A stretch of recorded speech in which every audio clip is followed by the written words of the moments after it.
Welcome to my channel AR hacks and ideas. तो अक्सर washroom में जो इसी तरह के जो शीशे लगे होते हैं, जो मिरर लगे हुए होते हैं, उनके ऊपर वाइट से धब्बे होते हैं और निशान होते हैं जो कि बहुत ही मुश्किल से हटाए जाते हैं और ये आसानी से नहीं हटते और ये बहुत बुरा लगता है। इसी तरह से साफ़ सुथरा वॉशरूम हो और ये शीशा बुरा लग रहा होता है। ये वाइट निशान किस तरह ख़त्म किया जाता है, ये तो बहुत ही आसान तरीका है, इसका तोड़ भी है। इन निशान को हटाने के लिए सबसे बेस्ट यही है कि जो घर में मौजूद अक्सर मोटे सॉक्स होते हैं, ये इस तरह के सॉक्स, उसको अंदर से आप खोलेंगे तो ये टॉवल की तरह होते हैं फ्लीस वाले। आप इसी तरह ही इसको उलट कर लेंगे इस सॉक्स को और इसी तरह से इसको फोल्ड करेंगे। फोल्ड करने के बाद इसमें इसके ऊपर थोड़ा सा पानी डाल देंगे। आपने ज़्यादा गीला नहीं करना और एक थोड़ा सा आप इसमें शैम्पू लगा दें, कोई भी अच्छी कंपनी का आप शैम्पू डाल दें और इसको हाथ के साथ इसी तरह फैला दें और इसको सारे शीशे पे लगा दें। जैसे जैसे ये ड्राई होता जाएगा और ये दाग धब्बे दूर रह जाएंगे। 1 से 2 मिनट में ये ख़त्म हो जाएगा और ड्राई भी हो जाएगा और ये दाग ख़त्म हो जाएंगे।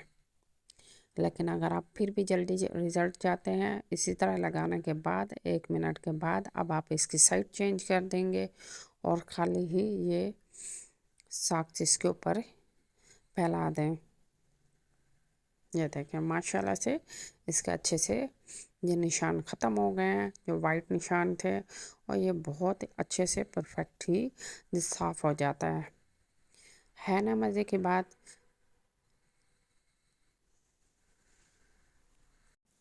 इसी तरह आप वॉशरूम के डोर्स को भी इसी तरह ही क्लीन कर सकते हैं। चिंक पे, अलमारी, जो कबर्ड्स बने हुए होते हैं, वो भी आप इसी तरह इसको क्लीन कर लेंगे और ये बहुत ही जल्दी से साफ़ हो जाते हैं और अच्छे से साफ़ हो जाते हैं और खुशबू भी बहुत अच्छी आती है इससे। आप इस टिप को ड्रेसिंग टेबल पे भी अप्लाई कर सकते हैं और अक्सर बरामदे में भी हमारे ये सिंक के ऊपर भी मिरर लगे होते हैं, आप उसके ऊपर भी अप्लाई कर सकते हैं। और इसी तरह इस सॉक्स को यूज़ करने के बाद आप इसको वॉश करके आप वहीं पे वॉशरूम में ही स्टैंड के ऊपर लटका दें और इसको ड्राई होने के बाद आप दोबारा यूज़ कर सकते हैं। तो आइए अब हम फ्रिज की सफाई करते हैं, उसको किस तरह से साफ़ किया जाता है। ये देखें, ये इसी तरह इतना गंदा फ्रिज हुआ पड़ा है, तो इसको कैसे हम ये दाग धब्बे और इसकी स्मेल कैसे ख़त्म करें, तो इसको हम अच्छे से साफ़ करते हैं। इसके ऊपर भी हम यही टिप अप्लाई करेंगे जो हमने शैम्पू और इसका साग के ऊपर नरम कपड़े के ऊपर किया था, वही अप्लाई करेंगे। फ्रिज में ये लहसुन अदरक का पेस्ट का ये डब्बा पूरा साल ही पड़ा रहता है, मतलब हर हफ्ते मैं इसी तरह इसको बना के रखती हूँ और पूरा हफ्ते आप आराम से इसका खाना भी बना सकते हैं।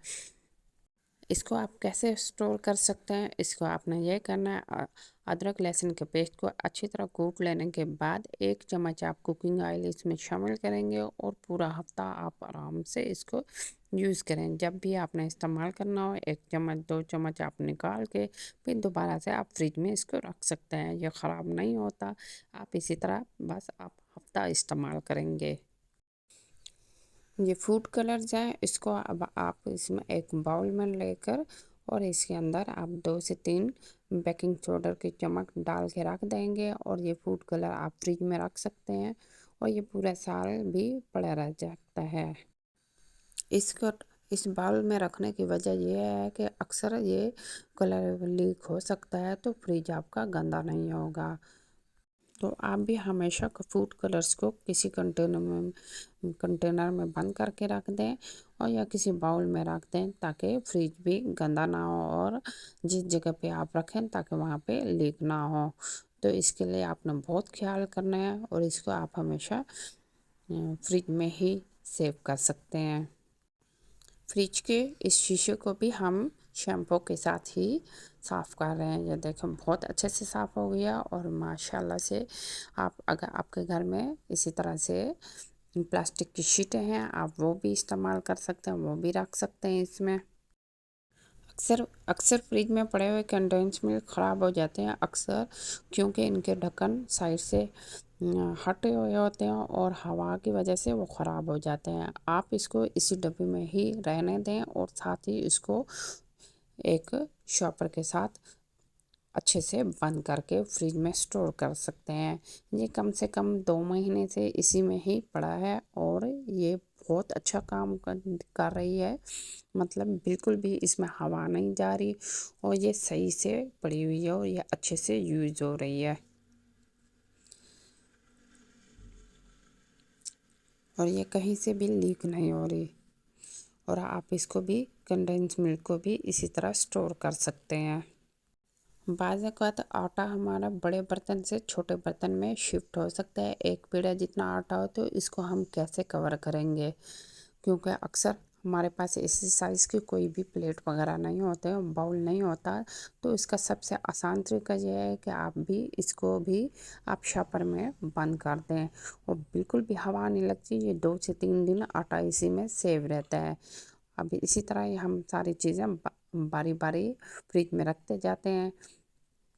बाज़ औक़ात हम एसेंसेस का इस्तेमाल करते हैं, जैसे कि खेवड़ा एसेंस, बादाम एसेंस या वनीला एसेंस वगैरह। तो इसको इस्तेमाल करने के बाद आप फ्रिज में स्टोर कर सकते हैं और इसके ढक्कन के ऊपर आपने कोई भी सॉल्यूशन टेप या किसी शॉपर के साथ अच्छे से बांध लेना है। पहले आप शॉपर लगाएंगे और उसके बाद आप सॉल्यूशन टेप इसके ऊपर चढ़ा देंगे। ये इसी तरह ही ये काफ़ी हद तक सेव रहेगी और फ्रिज खुलते बंद होते वक्त बाज़ औक़ात बच्चे भी हाथ लगाते हैं तो ये टूटता भी नहीं है और ना ही इसमें से एसेंस लीक होते हैं।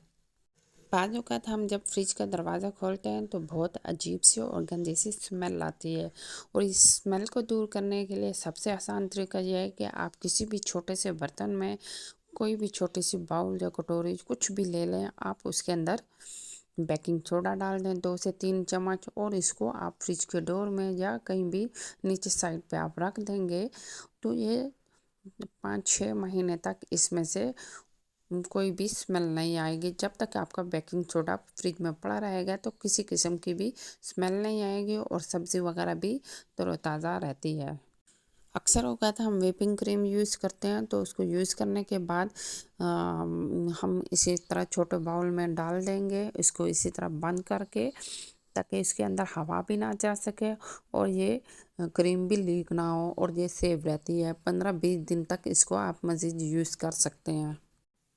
बाज़ औक़ात जल्दी जल्दी में खाने के बर्तन को हम फ्रिज में रख देते हैं और उठाने में भी जल्दी में उठाने की वजह से थोड़ा सा सालन गिर भी सकता है या दूध गिर जाता है। तो उसको उससे बचने के लिए सबसे आसान तरीका यह है कि आप बाउल के नीचे या बाल्टी के नीचे या किसी भी कोई भी चीज़ आप रखें तो उसके नीचे आप हर सूरत प्लेट रखे करें, ताकि थोड़ा सा भी ना गिरे। अगर गिर भी जाए तो वो प्लेट में ही गिरे और इसी तरह फ्रिज की सफाई कायम दायम रहती है और इसी तरह से फ्रिज की सफाई भी बहुत अच्छी सी रहती है और फ्रिज भी बहुत नीट क्लीन और हमें भी बहुत अच्छा लगता है। तो इंशाल्लाह आपको ये सब टिप्स और हैक्स पसंद आई होंगी तो आप लाइक शेयर एंड सब्सक्राइब ज़रूर कीजिएगा। और माशाल्लाह से अब रमज़ान करीब आने वाला है तो अब आप घर के लिए और रमज़ान की ज़रूर तैयारी ख़ास कीजिएगा। दुआओं में याद रखिएगा।